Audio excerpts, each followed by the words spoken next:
Hello बच्चों। तो आज के इस वीडियो में हम कर रहे हैं क्वेश्चन नंबर 7 से लेकर 10 तक एक्सरसाइज 5.3 के। क्वेश्चन नंबर 7 में कहा जा रहा है find the sum of first 22 terms. Sum निकालना है of first 22 terms of an AP in which D7 and 22nd term is 149। तो 22nd टर्म दी हुई है आपको, D7 दिया है, सम ऑफ फर्स्ट 22 टर्म्स आपको फाइंड आउट करना है। अब देखिए क्या करना है। सबसे पहले लॉजिक यही है बेटा कि जो चीज़ गिवन है पहले तो उसका फार्मूला आपको अप्लाई करना है और वहां से आपको एक जो अननोन चीज़ है क्वेश्चन में, अगर आपको क्वेश्चन पढ़ के पता नहीं चलता कि अननोन क्या है तो फार्मूला लिख के ज़रूर पता चल जाएगा। वैसे अभी इसमें अननोन ए है, ठीक है। तो जब आप 22nd टर्म जो आपको गिवन है उसका फार्मूला लिखें, ना कि जो फाइंड करना है उसका फार्मूला।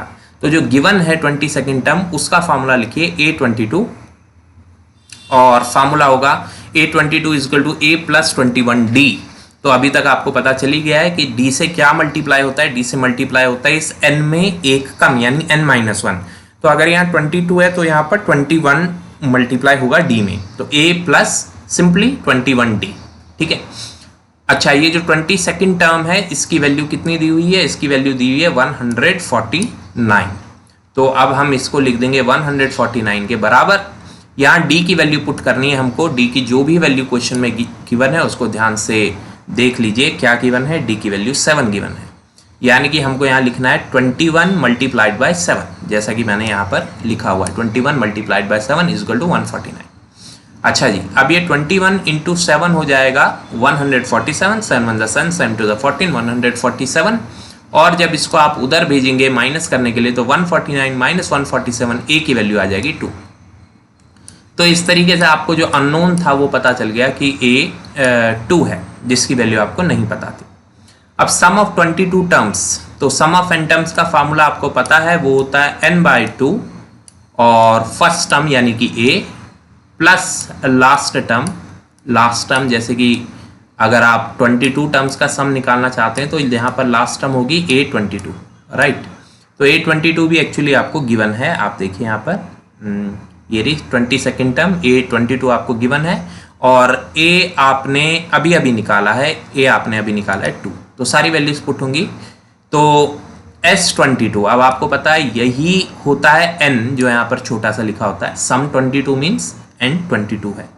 तो सम ऑफ 22 टर्म्स हो गया n की जगह मैंने 22 लिखा है, जो यहाँ फार्मूले में n है उसकी जगह 22। तो सम ऑफ 22 टर्म्स हो गया n यानी कि 22 divide by 2 according to formula n/2 और ब्रैकेट में a क्या है आप देख लीजिए 2 है, प्लस an और फिर से an क्या है हमारा A22, n तो 22 है ही, तो an की जगह क्या लिखा है A22। अब फर्स्ट टर्म हो गई हमारी 2, ठीक है, फर्स्ट टर्म है 2 और जो 22nd टर्म है या लास्ट टर्म है वो है 149 according to the question. I hope आपको इतनी बात समझ में अच्छे से आ गई है, ठीक है। n/2 first term plus last term और n/2 a plus an। 2 plus 149 हो जाएगा 151 और 2 से जब आप 22 को कैंसिल करेंगे तो आएगा 11। तो 11 multiplied by 151, right, 149 plus 2 is 151। So 11 multiplied by 151, तो आंसर आ गया 1661। तो ये आपका सम ऑफ 22 टर्म्स आ गया। सारे वही पुराने फार्मूले हैं, लॉजिक भी सब कुछ सेम है, बस क्वेश्चंस में डिजिट्स डिफरेंट हैं, D की वैल्यू A की वैल्यू ये अलग है, बाकी सब सेम ही आएगा। तो 8वां क्वेश्चन है find the sum of first 51 terms, sum of 51 terms. अब जो भी ये टर्म्स होता है तो n है ही, आपको पता है 22 टर्म्स यानी n22 था, अभी इसमें n51 है। Of an AP who second and third terms, okay. So second term भी गिवन है आपको, ये है सेकंड टर्म 14। तो पिछली बार देखिएगा आपको 22nd टर्म गिवन थी, तो आपने 22nd टर्म का फार्मूला लगाया था, उससे A पता लगा लिया था। अभी आपको सेकंड टर्म गिवन है 14, यानी आप सेकंड टर्म का फार्मूला लगाएंगे। सेकंड टर्म होगी A plus D, first term A होती है, second term A plus D होती है। तो A प्लस D आपका गिवन है 14 के बराबर। और फिर थर्ड टर्म होता है A प्लस 2D, उसकी वैल्यू दी है 18। तो ये तो बेसिक्स तो आपको पता ही है कि A क्या है, फर्स्ट टर्म है, डी क्या है, कॉमन डिफरेंस है, और nth टर्म का फार्मूला होता है a plus n minus 1d। अब थर्ड टर्म दी है a प्लस 2d। अब यहाँ साइन बदलेंगे और ये कैंसिल हो जाएंगे, a से d माइनस 2d आ जाएगा माइनस d, और 14 माइनस 18, 14 में से 18 माइनस होंगे तो माइनस 4 बचेगा। तो d की वैल्यू आपकी 4 आ गई है। आई होप कोई प्रॉब्लम नहीं इसमें। और d की वैल्यू 4 को अगर आप, मैंने यहीं सॉल्व कर दिया, पर चलिए ठीक है, वहाँ सॉल्यूशन है पर फिर भी ठीक है, यहाँ पे कर दिया हमने समझाकर। तो d की वैल्यू 4 है। अब इस d की वैल्यू 4 को आप फर्स्ट में अगर पुट करेंगे बेटे तो क्या आएगा, a plus 4 is equal to 14। First में पुट करेंगे, लिखेंगे पुटिंग इन इक्वेशन 1, ठीक है। अब 4 को उधर भेजेंगे तो a की वैल्यू कितनी आ जाएगी, a की वैल्यू आ जाएगी 10। तो आपके पास a है बेटे, आपके पास d भी है 4, और आपको निकालना क्या है, आपको निकालना है सम ऑफ 51 टर्म्स। तो n भी है, n है 51। तो इसमें सम का फार्मूला आप लगाएंगे n/2। अब a प्लस ए एन मत लगाइए क्योंकि आपको a 51 नहीं पता, यानी 51st टर्म नहीं पता, पिछली बार 22nd टर्म पता थी। तो फार्मूला लगेगा n/2 a plus 2a plus n minus 1d। वो वाला फार्मूला आप इसमें यूज कर सकते हैं। तो देख लेते जल्दी से। अब ये तो हमने कर दिया है, d निकाल दिया था, a निकाल दिया था, है ना। तो अब बस हमको सम ऑफ n टर्म्स का फार्मूला, अगर थोड़ा दिमाग से निकल गया है फार्मूला थोड़ा, तो n/2, देखिए n क्या है 51, 51/2, फिर 2 इंटू a, तो आप देख सकते हैं यहाँ 2 इंटू 10, a कितना है 10 है, निकाला ना यहाँ पे, तो 2 into 10, right, 2 into a plus n minus 1। अब अगर n 51 है तो 51 माइनस 1 लिखा है, पर फार्मूले में क्या लिखते हैं n माइनस 1, और फिर वो n माइनस 1 d से मल्टीप्लाई होता है, ठीक है जी। तो 50 इंटू डी, 50 इंटू 4 कितना हो गया 200, 2 इंटू 10 20, 10 कैसे आया, ये a है, राइट, ये a, और n माइनस 1 और d कितना है 4 है। तो पहले मल्टीप्लाई का काम करना है, 2 इंटू 10 20, फिर 51 माइनस 1 50, 54 ज़ा 200, राइट। जब ये मल्टीप्लाई हो जाए तो इनको ऐड करना है, 200 प्लस 20 कितना हो गया 220। अब यहाँ तक समझ आ गया। अब ये 2 से इसको काट देते हैं, तो 2 11 ज़ा 22 और पीछे 0। अब बस 51 को 11 से मल्टीप्लाई करना है, 51 को 11 से मल्टीप्लाई और पीछे एक 0 लगा देना है, तो कितना आ गया 5, 5 प्लस 1 6, 1, 5 6 1 और पीछे 0, 5 6 1 0, सम ऑफ 51 टर्म्स। ठीक था, इजी था। आगे बढ़ते हैं, अगला क्वेश्चन देखते हैं क्या है। ओके, तो अभी हमने कौन सा किया, 7th किया और 8th किया, अब कर रहे हैं हम 9th। If the sum of first 7 terms, okay, sum दिया है 7 टर्म्स का 49, और सम ऑफ 17 टर्म्स 289। अच्छा ठीक है, find the sum of n terms. Sum of n terms बताइए। अगर सम ऑफ 7 टर्म्स ये है और सम ऑफ 17 टर्म्स ये है, तो पहले तो जो चीज़ गिवन है सम ऑफ 7 टर्म्स और सम ऑफ 17 टर्म्स, पहले उनका फार्मूला हम अप्लाई करेंगे, ठीक है। तो सम ऑफ 7 टर्म्स फार्मूला 7/2 यानी n/2 2a। अभी जो ऊपर बताया इसलिए मैं रिपीट नहीं कर रहा हूँ बार बार एक ही कहानी, n/2 2a plus n minus 1d। तो सम ऑफ 7 टर्म्स, 7 टर्म्स मतलब n 7 हो गया, तो 7/2 2 इंटू a प्लस 7 माइनस 1 यानी कि 60, और इसकी वैल्यू है 49। यहाँ तक तो कोई प्रॉब्लम होनी नहीं चाहिए।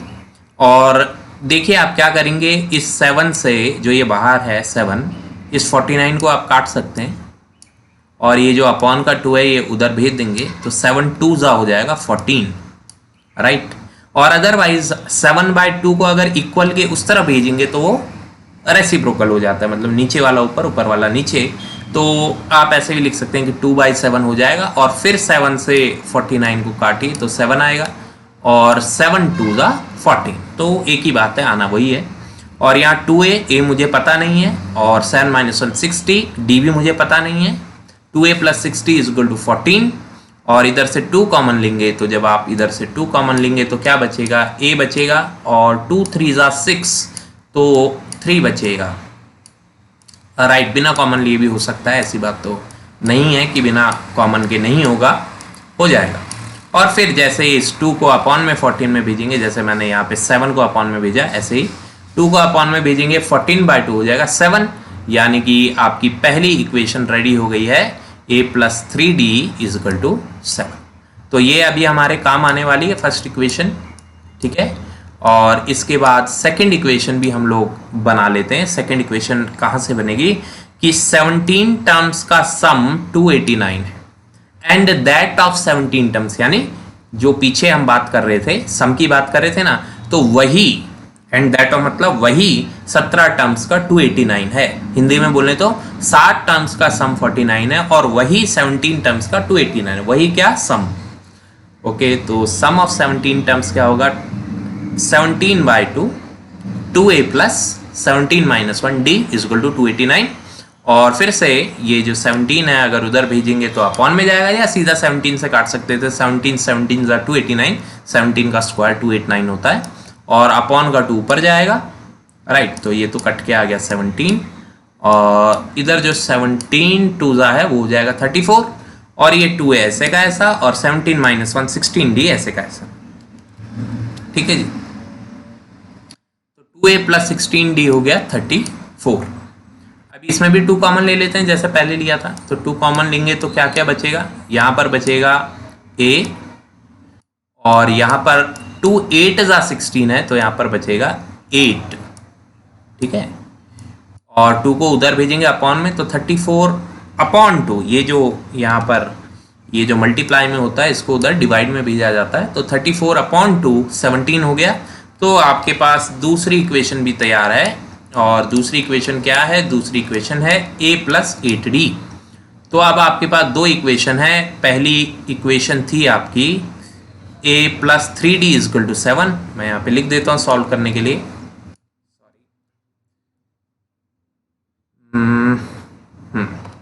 तो पहली इक्वेशन थी a + 3d = 7,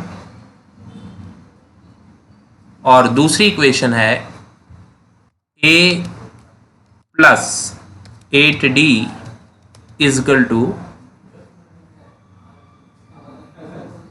कहाँ गई, 17। ओके, अब आप यहाँ पे इनका साइन अगर चेंज करेंगे, जो कि आपको करना ही है, एलिमिनेशन से मैं कर रहा हूँ सॉल्व, तो ये माइनस, फिर ये माइनस, और ये भी हो जाएगा माइनस। और अब आप इसको सिंपल एलिमिनेशन से सॉल्व कर सकते हैं, तो होगा क्या, ये 8 से तो 8 कट जाएगा, एक मिनट, हाँ, तो होगा ये कि 8 a से a तो कट जाएगा, और 3d - 8d आ जाएगा -5d, और 7 - 17 हो जाएगा -10। अब दोनों तरफ नेगेटिव से नेगेटिव कैंसिल, और ये 5 क्योंकि यह मल्टीप्लाई में तो अपॉन में जाकर 10/5, तो d की वैल्यू आ जाएगी 2, तो d की वैल्यू 2 आ गई बेटे। अब इसको आप किसी भी इक्वेशन में पुट कीजिए, आपको a की वैल्यू मिलेगी। तो मैं फर्स्ट इक्वेशन में पुट कर देता हूँ। फर्स्ट इक्वेशन क्या है, a + 3d = 7, तो लिखना है putting d = 2 in equation number 1। तो इक्वेशन क्या है, a, मैं थोड़ा बड़ा कर देता हूँ यहाँ पर, ठीक है, + 3d = 7। अब मैं यहाँ पर d की जगह 2 पुट करूंगा तो 3 2 आ जाएगा 6, यहाँ d की जगह 2 पुट करेंगे तो 3 2 6, और अब इस 6 को राइट साइड में भेजेंगे, माइनस होगा तो a की वैल्यू आ जाएगी 7 - 6 यानी कि 1, ठीक है जी। तो इस पे डिजिटल बोर्ड पे मेरी ऐसी राइटिंग आती है, पर आपको समझ तो आ ही रहा है।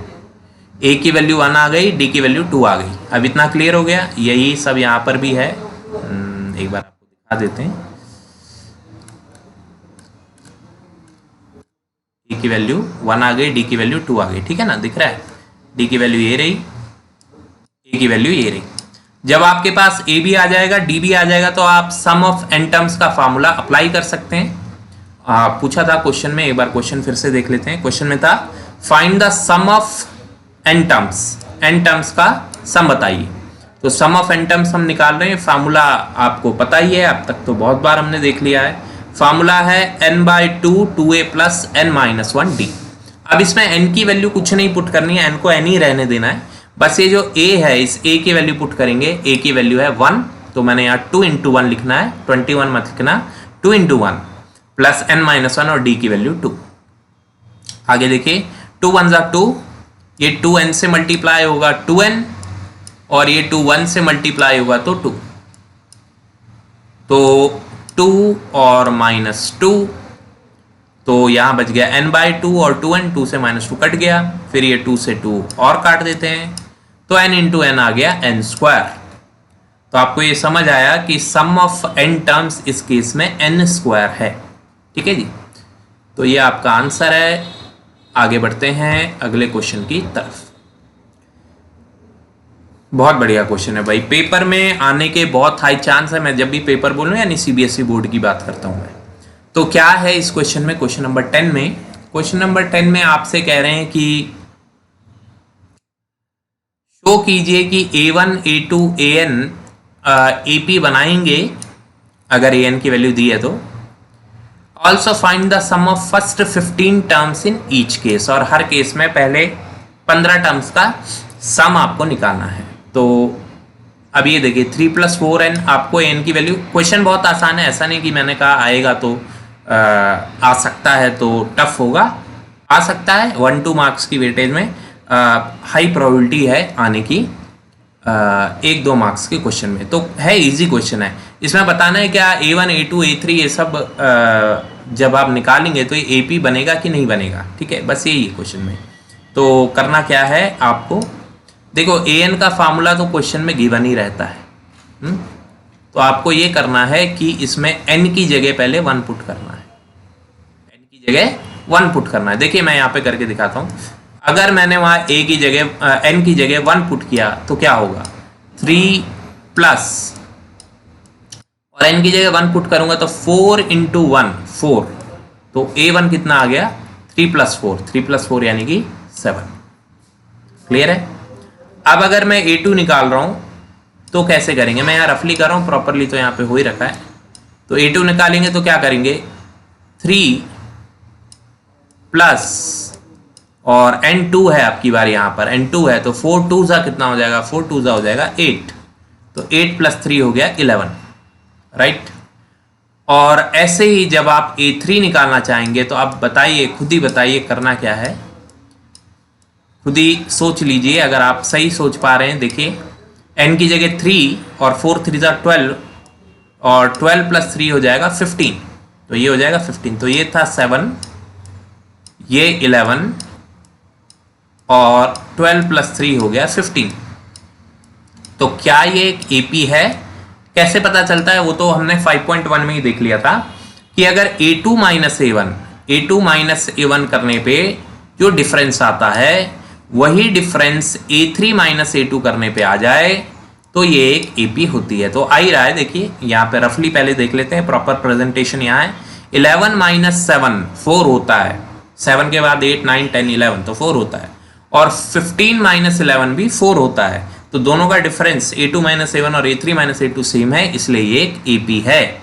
फिर क्वेश्चन में कहा है कि इसकी 15 टर्म्स का सम निकाल के दिखाइए। तो n दे दिया आपको 15, n 15 टर्म्स मतलब n 15 है, n 15 है। और फर्स्ट टर्म आपको पता है ही, फर्स्ट टर्म आपकी 7 है, देख लीजिए, और सेकंड टर्म आपकी 11 है, और थर्ड टर्म आपकी 15 है, और डिफरेंस 4 4 का है, तो वो तो हमको पता ही है, 7 + 4 11, 11 + 4 15 एंड सो ऑन। तो सम ऑफ 15 टर्म्स हम निकालेंगे। सेम फार्मूला हम लगा रहे हैं n/2।